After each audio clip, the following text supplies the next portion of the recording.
One quite fun and interesting way to use pointers is to use them with arrays. There's a lot of really interesting operations that we can do when we work with arrays and pointers, and you'll see that there are a lot of instances where this idea comes in really useful as we continue on with C programming. So let me give you some simple examples of working with pointers and arrays. If I have an array of, say, 10 values, and suppose I have a pointer, which we'll call P. What's interesting is that I can set a pointer equal to the address of a particular index inside of the array.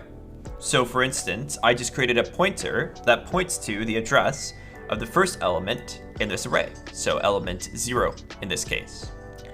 And when I do something like this, I could do, a variety of different things, right? So for instance, I can change the value. I could say star P equals 5. That changes the value of the pointer to be equal to 5.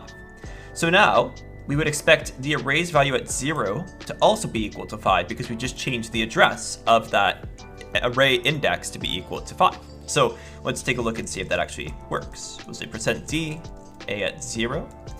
And let me add in a new line here. And we'll go ahead and give this a run.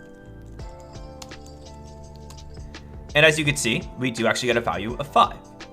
So this is quite interesting that we can actually set a pointer equal to an array index and then change that array index using that pointer. And there's a lot of other interesting things that come out of this. For example, suppose I wanted to change index 1.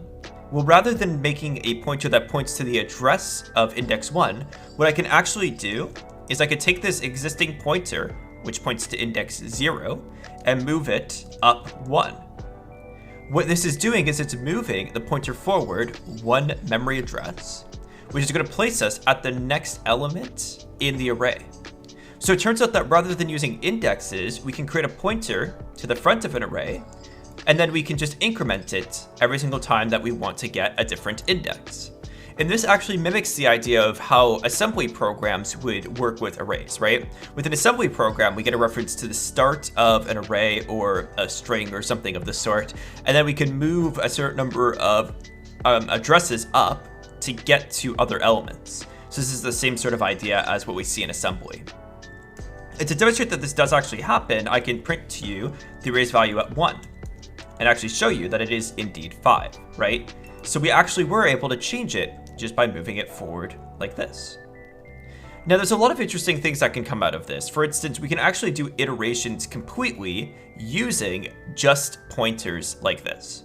Let me show you what I mean by that. So let's pick a more simple array. We'll pick an array of, say, 3 elements. I'll make them 1, 2, and 3. And I'm going to create 2 variables. One will be called sum, and the other is going to be the pointer P. I'm going to set the sum equal to 0, and my goal is to add up all the elements inside of the array using the pointer. What we can do is, instead of doing like the size of divided by, all of that sort of thing to get the length, what we can do instead is we can say for P equals the address of the first element in the array until P is less than the address of the third element in the array, which is the last element there. We're going to increment P by 1. Remember, when you increment P by 1, what it does is it moves to the next index in the array. And what this is going to do is it's going to continue to repeat until we reach the address of the third element inside of that array, and then we will stop. And then what we could do is if we wanted to add up all the elements inside of this array, we just do sum plus equals star P. This gets the value of the current value of the pointer. So it gets the current value of the memory address that we're at and adds it to the sum. And then of course, we can just go ahead and print out that value. So let's go ahead and see what that ends up being. If all works correctly, we should get the actual sum of this list, which in this case is going to be equal to 6. And you see that we actually do get that as a result. So it turns out that we can set up arrays very easily using this idea of pointers. So I want to demonstrate this as it's something that you may see as you continue programming in C. You may see some people using this type of idea of working with pointers and addresses in this type of fashion. And actually in the next video, we're going to see that when we work with strings, it's actually very intuitive to use this idea of pointers with strings rather than having to do arrays.